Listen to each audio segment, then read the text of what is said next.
여러분, 지금은 불신자들이 기독교보다 더 자기계발적 영성에 심취하고 있습니다.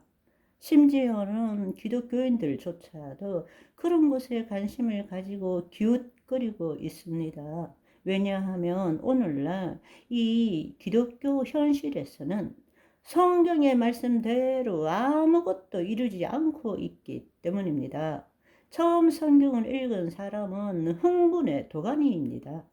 신비의 이야기로 가득 차 있거든요. 귀신이 나타나고 천사가 나타나고 예수님이 여기 나타났다가 사라지시고 저기 다른 곳에 나타나시고 무리를 걷고 기사와 표적이 나타나고 병 고침 받고 성경의 모든 이야기가 그런 이야기입니다. 그것은 이 땅의 기계론적 우주관에 대한 이야기가 아니라 바로 양자 물리학의 이야기입니다. 우리가 그 의식을 가질 때에 그 일들이 우리 삶에 나타나는 것입니다. 그런데 우리가 그것을 믿지 않고 받아들이지 않기 때문에 그런 일들은 체험할 수가 없는 것입니다. 그러니까 성경의 말씀을 보면 흥분이 되지만 와서 말씀을 들으면 기가 막히는 거죠. 그거는 그때 예수님 공생의 당시의 일이고 성령 역사는 사도들이 활동하는 당시에 일어난 이야기이고 지금은 그런 일이 일어나지 않는데 우리는 그런 이야기만 듣고 있는 거예요. 그러니까 믿지 않는 자들은 말할 것도 없고 믿는 자들도 기적을 경험하고 싶어 해요. 자신의 능력 이상의 삶을 살고 싶어 합니다. 그러니까 오히려 뉴 에이지 쪽에 관심을 갖는 것입니다. 이거는 진짜가 진짜 노릇을 못하기 때문에 일어난 일입니다. 오늘 이 유튜브를 보고 있는 사람이나 앞으로 이 유튜브를 볼 사람들이나 뉴 에이지적인 책을 읽고 초월적인 삶을 살고자 하는 자는 돌아서야 합니다. 하나님 나라 복음이 무엇인지를 깨달아야 합니다. 하나님의 생명을 체험해야 합니다. 하나님의 생명을 체험할 때 비로소 자기를 부인하고 자기 십자가를 짐으로 우리의 혼이 하나님의 영을 나타낼 수 있게 되는 것입니다. 아멘. 그렇다고 해서 뉴에이지적인 책이나 초월의식에 관련된 책을 무조건 읽지 말아야 된다. 그런 뜻은 아닙니다.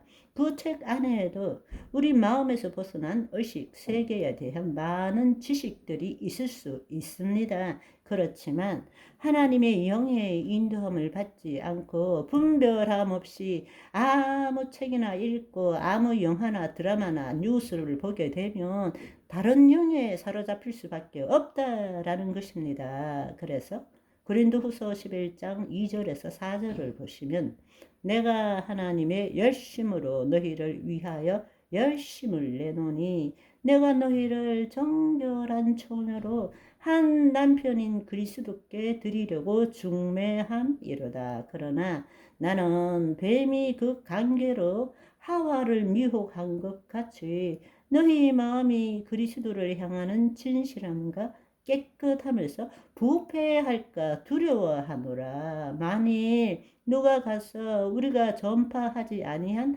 다른 예수를 전파하거나 혹은 너희가 받지 아니한 다른 영을 받게 하거나 혹은 너희가 받지 아니한 다른 복음을 받게 할 때는 너희가 잘 또 용납하는구나.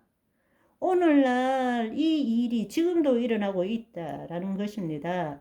믿는 그리스도인 중에서도 이 일이 일어나고 있다는 것입니다. 다른 영에 속고 다른 복음을 쫓고 있다라는 것입니다. 예수 그리스도 외에 다른 신을 예수님으로 알고 자기도 모르게 섬기고 있는 것입니다.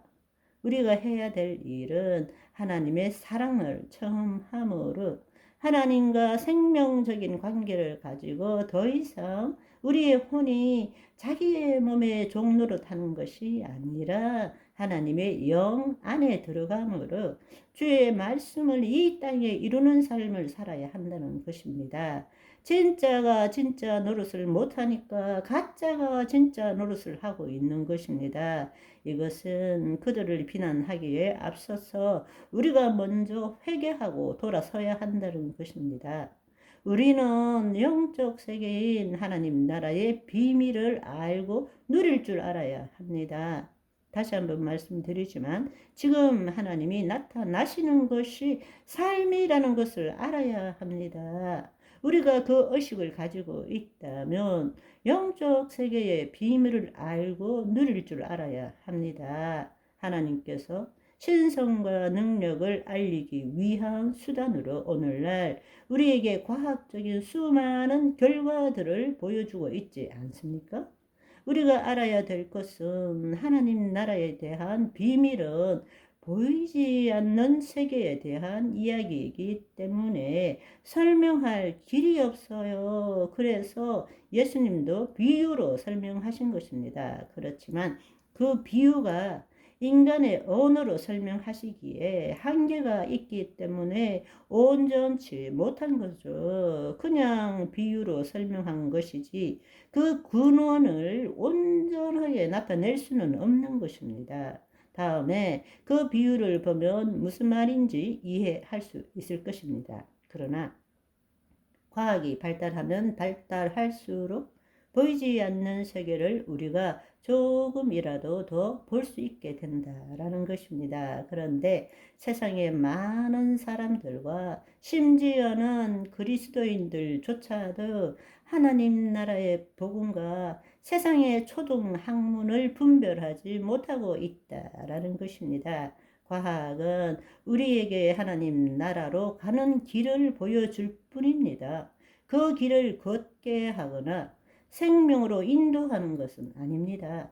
과학이 필요한 이유는 생명으로 가는 길을 찾기 위함일 뿐입니다. 하나님께서 우리에게 주신 좋은 소식은 하나님 나라의 복음입니다. 복음은 예수 그리스도로 인해서 우리가 하나님의 생명으로 거듭나는 것입니다. 아멘. 오늘은 여기까지. 바이바이.